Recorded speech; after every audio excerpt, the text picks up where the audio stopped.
ಓಂ ಶ್ರೀ ಕಾಲಭೈರವಾಯ ನಮಃ. ಓಂ ಶ್ರೀ ದುರ್ಗಾಯ ನಮಃ. ಏಪ್ರಿಲ್ 2026 ಯುಗಾದಿ ಹಬ್ಬ ಏನೋ ಕಳಿತು. ಯುಗಾದಿ ಹಬ್ಬದ ನಂತರ ಒಂದಷ್ಟು ನಮ್ಮ ಭವಿಷ್ಯ ಬದಲಾಗುತ್ತೆ.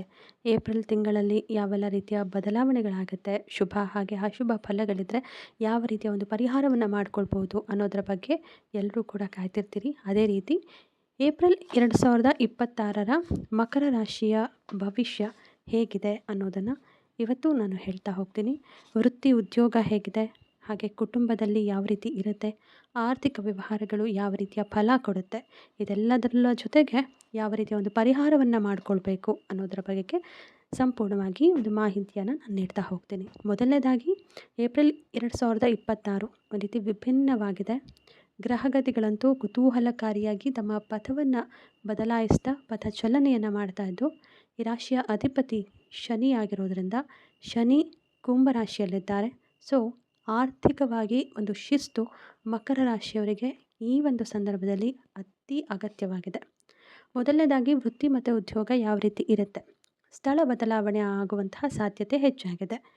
ಯಾಕಂದರೆ ಏಪ್ರಿಲ್ 14 ನಂತರ ಸೂರ್ಯನ ಸಂಚಾರದಿಂದ ಉದ್ಯೋಗದಲ್ಲಿ ವರ್ಗಾವಣೆ ಆಗೋ ಎಲ್ಲ ಲಕ್ಷಣಗಳು ಕೂಡ ಕಾಣ್ತಿದೆ. ತುಂಬ ವರ್ಷದಿಂದ ಟ್ರಾನ್ಸ್ಫರ್ಗೆ ಟ್ರೈ ಮಾಡ್ತಿರೋರಿಗೆ ಇದು ಒಂದು ರೀತಿ ಒಳ್ಳೆಯ ಸಮಯ. ಅಷ್ಟೇ ಅಲ್ಲ, ಹೊಸ ಉದ್ಯೋಗದ ಯೋಗ ಕೂಡ ಇದೆ.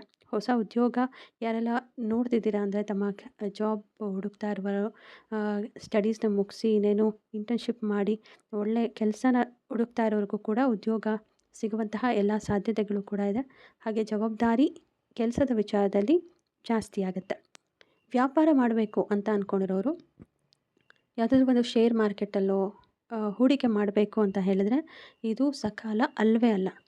ಆದರೆ ಒಂದು ವಿಶೇಷವಾದಂತಹ ಲಾಭ ನಿಮ್ಮ ರಾಶಿಯವರಿಗೆ ಏನಪ್ಪ ಅಂದರೆ, ಹಳೆಯ ಬಾಕಿ ಯಾರಿಗಾದ್ರೂ ನೀವು ದುಡ್ಡು ಕೊಟ್ಟು ತುಂಬ ವರ್ಷದಿಂದ ಅವ್ರ ಹತ್ರ ಅದು ಸಿಗಾಕೊಂಡಿದ್ದು, ದುಡ್ಡು ಬರ್ತಿಲ್ಲ ನನಗೆ, ಈ ಥರ ಫೈನಾನ್ಷಿಯಲಿ ತುಂಬ ಕಷ್ಟ ಆಗ್ತಿದೆ ಅಂತ ಹೇಳಿದ್ರೆ ಆ ಹಳೆಯ ಬಾಕಿ ನಿಮಗೆ ವಾಪಸ್ ಬರುತ್ತೆ.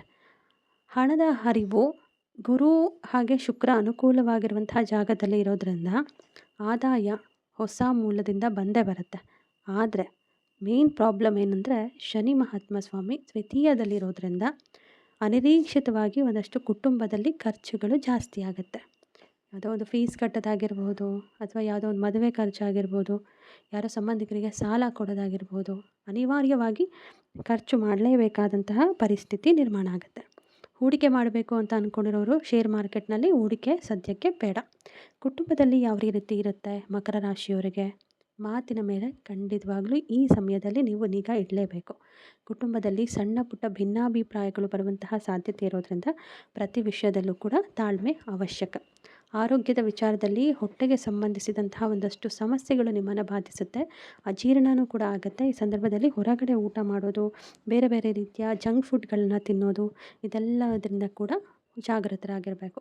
ಇನ್ನು ಮಾನಸಿಕವಾಗಿ ಸ್ವಲ್ಪ ಆತಂಕ ನಿಮ್ಮನ್ನು ಕಾಡುತ್ತೆ. ಇದರಿಂದ ಹೊರ ಬರಬೇಕು ಅಂದರೆ ಯೋಗ ಅಥವಾ ಪ್ರಾಣಾಯಾಮ ಇದೆಲ್ಲವೂ ಕೂಡ ನಿಮಗೆ ಒಳಿತನ್ನು ಮಾಡುತ್ತೆ. ಹಾಗಾದರೆ ಏಪ್ರಿಲ್ ತಿಂಗಳಲ್ಲಿ ಯಾವ ದಿನಗಳು ನಿಮಗೆ ಶುಭ ದಿನಗಳು ಅಂತ ನೋಡೋದಾದರೆ, ಏಪ್ರಿಲ್ 4, ಏಪ್ರಿಲ್ 12, ಏಪ್ರಿಲ್ 18 ಹಾಗೆ ಏಪ್ರಿಲ್ 26. ಕೆಲವೊಂದಷ್ಟು ಅಶುಭ ಫಲಗಳಿಗೆ ಪರಿಹಾರವನ್ನು ಮಾಡಿಕೊಳ್ಬೇಕು ಅಂತ ಹೇಳಿದ್ರೆ, ಶನಿವಾರದ ಸಮಯದಲ್ಲಿ ನೀವು ಶನಿ ಮಹಾತ್ಮನಿಗೆ ಎಳ್ಳೆಣ್ಣೆಯನ್ನು ಹಚ್ಚೋದು, ಹಾಗೆ ಓಂಕಾರ ಓಂ ನಮಃ ಶಿವಾಯ ಅಂತ 108 ಸಲ ಜಪ ಮಾಡೋದು, ಅನಾಥಾಶ್ರಮಗಳಿಗೆ ದಾನ ಮಾಡುವಂಥದ್ದು, ಮುಖ್ಯವಾಗಿ ಕಪ್ಪು ಬಟ್ಟೆಗಳನ್ನು ದಾನ ಮಾಡೋದ್ರಿಂದ ಇದೆಲ್ಲದಕ್ಕೂ ಕೂಡ ಪರಿಹಾರ ಸಿಗುತ್ತೆ. ಒಟ್ಟಾರೆ ಇದು ಮಕರ ರಾಶಿಯ ಏಪ್ರಿಲ್ ತಿಂಗಳ ಭವಿಷ್ಯ. ಈ ಮಾಹಿತಿ ನಿಮಗೆ ಇಷ್ಟ ಆಗಿದ್ದಲ್ಲಿ ಶೇರ್ ಮಾಡಿ, ಕಮೆಂಟ್ ಮಾಡಿ, ಹಾಗೆ ನಮ್ಮ ಗ್ರಹಗತಿ ಯೂಟ್ಯೂಬ್ ಚಾನಲ್ನ ಸಬ್ಸ್ಕ್ರೈಬ್ ಮಾಡಿ.